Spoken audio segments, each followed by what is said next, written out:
Mesdames, Messieurs, bonsoir, bienvenue à toutes et à tous dans cette session d'information sur la télévision Labari en ce dimanche 23 juin 2024, une édition consacrée essentiellement à des reportages.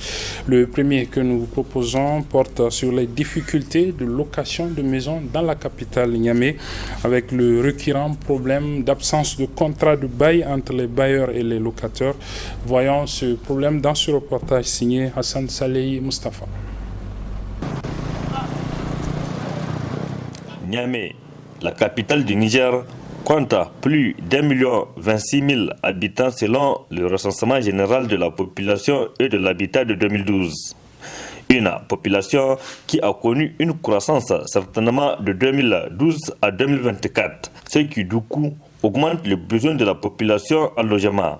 En effet, trouver une maison de location à Niamey relève d'un véritable parcours de combattant et dans la plupart des cas, le non-respect des conditions du contrat de bail.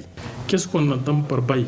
Donc le bail à usage d'habitation, c'est un contrat entre, et pourtant c'est un lieu à usage d'habitation entre les bailleurs, c'est lui qui donne la maison en location, et les locataires, c'est lui qui prend la maison en location. Le bail à usage d'habitation, le contrat de location, il peut être écrit ou verbal, parce que dans la pratique, et le problème auquel souvent on est confronté, et les justiciables, lorsqu'ils viennent à la justice, souvent ils te disent qu'il n'y a pas de contrat entre le bailleur et moi.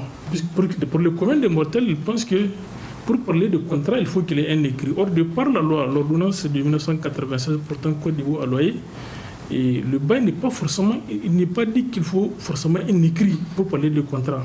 C'est-à-dire dès lors que, par exemple, vous, propriétaire de la maison, vous acceptez de donner votre maison en location à quelqu'un, à partir de cet instant-là, on considère que le contrat est conclu entre vous et le locataire. Ainsi, à Niamey, le problème entre les locataires et les bailleurs fait partie du quotidien de la population. Au tribunal de l'arrondissement communal Niamey 2, les dossiers de problèmes de location sont toujours sur la table. Les droits de propriété, ce n'est pas un droit absolu. En droit, il y a ce qu'on appelle la théorie de l'abus du droit. C'est-à-dire que vous pouvez être propriétaire, vous pouvez avoir un droit, mais vous pouvez être aussi amené à abuser de ces droits-là. Lorsqu'il y a un usage abusif d'un droit, eh bien alors une tierce personne qui a été victime de cet abus de droit-là peut saisir les juridictions pour demander à être dédommagé. Le droit de propriété, ça ne donne pas, en tout cas aux bailleurs, les droits de violer jusqu'à l'intimité, jusqu'à la vie privée du locataire. Ça ne lui donne absolument pas ces droits-là. Et lorsque vous êtes bailleur, vous avez un certain nombre de droits, mais vous avez aussi des obligations. Tout comme le locataire, il a un certain nombre d'obligations à l'égard du bailleur, mais aussi il a des droits qu'il faut respecter.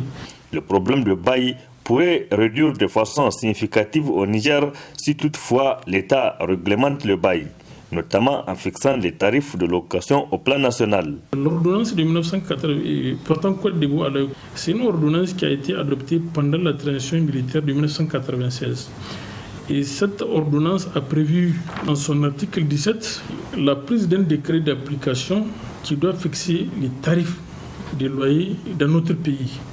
Normalement, il y a une commission nationale de tarification regroupant donc l'administration, c'est-à-dire l'État, et les représentants des bailleurs, les représentants des locataires et les représentants des organisations de dépenses des droits des consommateurs.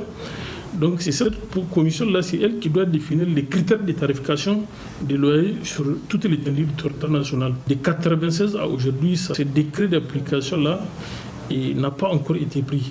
Et donc du coup, c'est le juridique qui a fait que bon, donc comme il n'y a pas de texte qui encadre ça, aujourd'hui maintenant, bon, s'il y a une sorte d'anarchie, les bailleurs sont libres donc de fixer les tarifs qu'ils veulent. Les bailleurs et les locataires sont donc des partenaires. Tout différent entre les deux parties doit avoir une solution pacifique et au cas contraire, les juridictions seraient les derniers recours. Un autre reportage, cette fois-ci, il porte sur les activités que mènent des jeunes ruraux qui viennent dans la capitale pendant la saison sèche. Une de nos équipes s'est intéressée à un groupe de jeunes qui s'adonnent pendant cette période à la vente de la patate douce. Le reportage est signé Nafissatou Yahaya.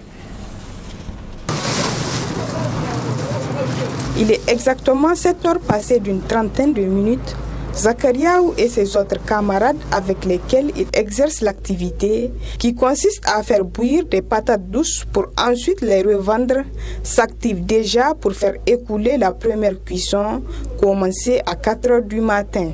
Cette activité, il l'exerce depuis plusieurs années pour subvenir à leurs besoins.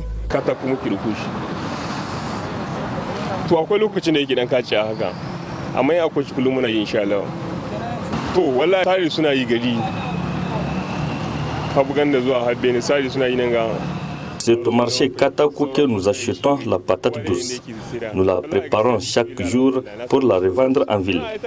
Nous la transportons vers le petit marché, le grand marché ou le rond-point Robanda. Je n'ai aucun complexe avec l'activité que j'exerce, car j'arrive à subvenir à mes besoins et à ceux de ma famille.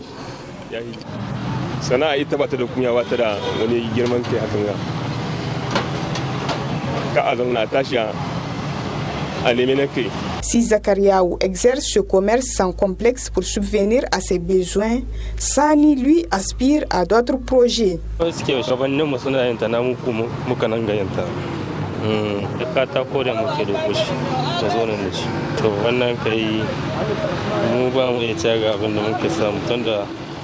Nous avons appris cette activité avec nos grands frères.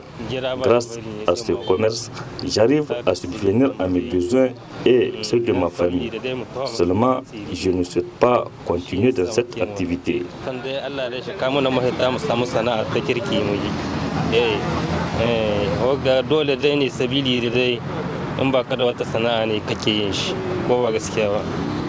Munis de leurs bouillettes ambulantes, dans lesquelles ils transportent leurs marchandises pour les revendre en ville, ces jeunes revendeurs de patates douces s'approvisionnent au marché Katako.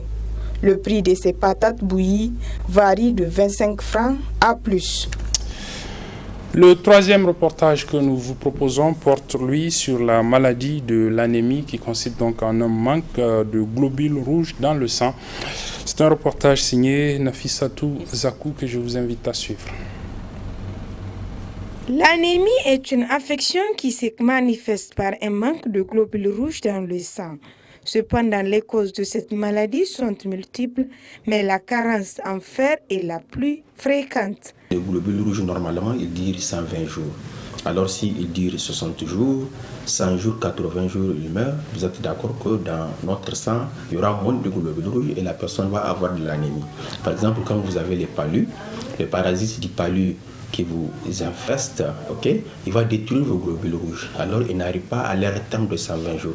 Voilà pourquoi ceux qui ont le palu, surtout les enfants, développent toujours l'anémie. Elle peut aussi être due à une perte abondante de sang. Par exemple, une hémorragie. Vous faites un accident, vous coupez peut-être un vaisseau, le sang, vous allez perdre du sang. Et vous êtes d'accord avec moi, quand vous perdez du sang, vous perdez une quantité énorme de ces globules rouges. Ça aussi, il y aura une diminution de ce nombre de globules rouges et vous pouvez être anémique. Pour que le globule rouge soit fabriqué au niveau de la moelle osseuse, ça a besoin des éléments indispensables et qui sont dans la majorité des cas apportés par l'alimentation. Par exemple, le fer. Par exemple, les femmes, dès qu'elles tombent enceintes, jusqu'à pratiquement après l'accouchement, on leur demande toujours de prendre du fer pour accompagner, c'est pour renforcer la fabrication de globules rouges. L'anémie n'est pas une maladie en soi, mais plutôt un état attribuable à d'autres troubles de santé. Alors, quelles sont les conséquences de cette maladie? Il faut comprendre l'anémie comme étant une conséquence de quelque chose. Et elle se manifeste par deux signes principaux, c'est-à-dire des signes cutanés et des signes cardiovasculaires.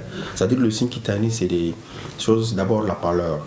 Vous allez voir le conjonctif, le muqueuse, les teguments qui sont pâles. Au lieu que quand vous regardez la conjonctive, qu'elle soit colorée en rouge, elle devient pâle, un peu blanc. Okay? Il y a aussi la peau qui devient sèche. Il y a le poil et les cheveux qui vont devenir très fins. Il y a les ongles, n'est-ce pas, qui vont devenir fragiles et cassants. Et des signes cardiovasculaires, c'est des dyspnées, c'est-à-dire des difficultés à respirer. Vous avez des difficultés dès que vous faites un petit mouvement, une petite activité physique, dès que vous marchez, vous vous étouffez, vous avez du mal à respirer. Vous avez une tachycardie, votre cœur qui bat fort. Vous avez des édèmes de membres inférieurs. Les personnes les plus exposées, d'abord la femme. La femme, elle est parce que des natures, vous savez, la femme, chaque mois, elle perd du sang à travers leurs règles. Au moment de la grossesse, imaginez quand une femme est enceinte, pratiquement son besoin double. Il y a d'abord son besoin, elle, la maman, mais aussi les besoins du bébé, c'est-à-dire du fœtus qu'elle porte. Il y a des personnes qui sont des malades, qui ont des maladies qui touchent les globules rouges, il y a les drépanocytoses. Les drépanocytoses, c'est une maladie qui touche les globules rouges et elle peut raccourcir la durée de vie des globules rouges. C'est pour ça qu'on dit que ça peut être un des facteurs. C'est pour ça que les drépanocytoses sont permanemment anémiques. Pour pallier à cette maladie, il est conseillé de consommer beaucoup d'aliments riches en fer chez les femmes et protéger les enfants contre le paludisme, surtout les enfants drépanocytaires. Voilà, et pour refermer ce journal, nous vous proposons le compte-rendu d'une cérémonie d'hommage rendue hier à une supportrice de l'Olympique Football Club de Niamey. Elle s'appelle Mama Olympique. Elle était également supportrice de l'équipe nationale de football, le MENA. La cérémonie d'hommage s'est déroulée hier au stade municipal de Niamey. Elle a été parrainée par le président de la Fédération nigérienne de football, le colonel-major Jibril Ahima Hamidou Dipele, en présence de plusieurs autres invités. Nous rapportent Nasser Seydou et Ibrahim Abdou Tikire. La famille du football nigérien a rendu un hommage à Mama Olympique ce samedi 22 juin 2024 à travers un match de gala au stade municipal de Niamey. De son vivant, la défunte Mama Olympique a été une supportrice hors pair. C'est pourquoi les différents intervenants ont salué cette initiative visant à honorer la mémoire de Mama Olympique. Cette dame a fait beaucoup pour l'Olympique. Elle s'est toujours battue les moments les plus difficiles pour que son club gagne le match. Elle est une femme exceptionnelle en matière de support des clubs sportifs. Globalement, elle a contribué à l'amour des femmes vers le football nigérien. C'est la première à faire les premiers pas.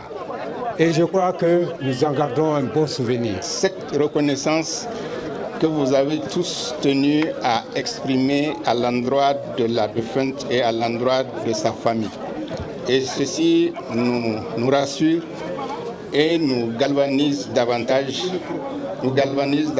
en ce sens que nous ne l'oublions pas.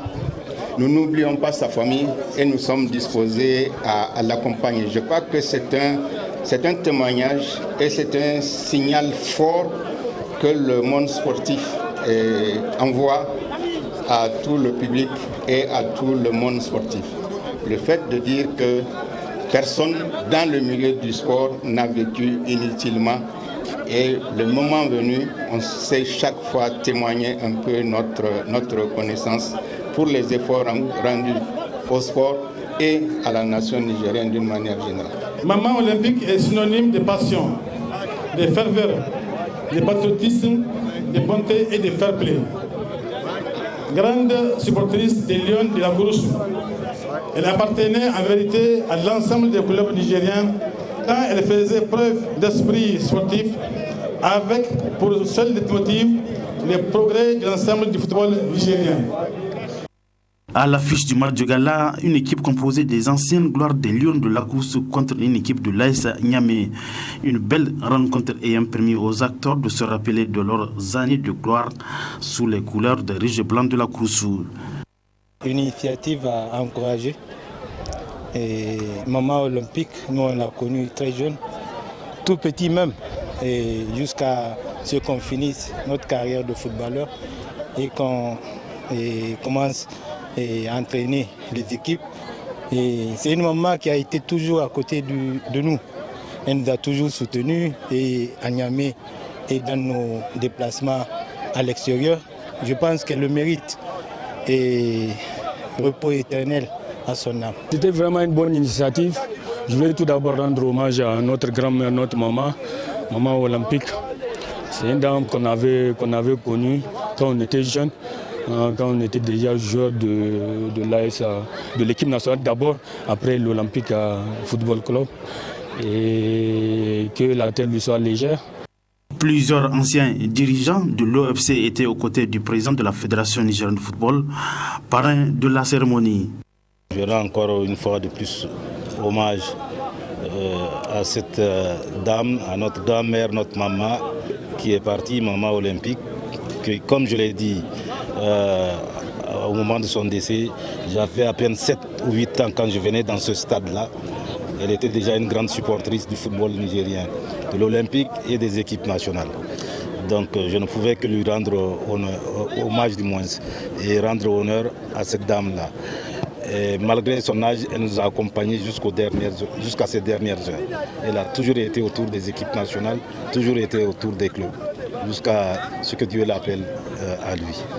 Fruit d'une réflexion menée par un comité ad hoc composé des anciens joueurs, ce match de gala en l'hommage de Maman Olympique a été une occasion de soutien et de contribution à la famille du défunt présente à la cérémonie. Sur place, plusieurs contributions ont été réceptionnées par les organisateurs. Voilà, c'est sur ce compte rendu de cette cérémonie d'hommage à cette supportrice de l'équipe nationale de football, mais surtout de l'Olympique Football Club de Niamey, Maman Olympique, que se referme cette édition. Mesdames, Messieurs, merci de l'avoir suivi et très bon début de semaine à toutes et à tous. Au revoir.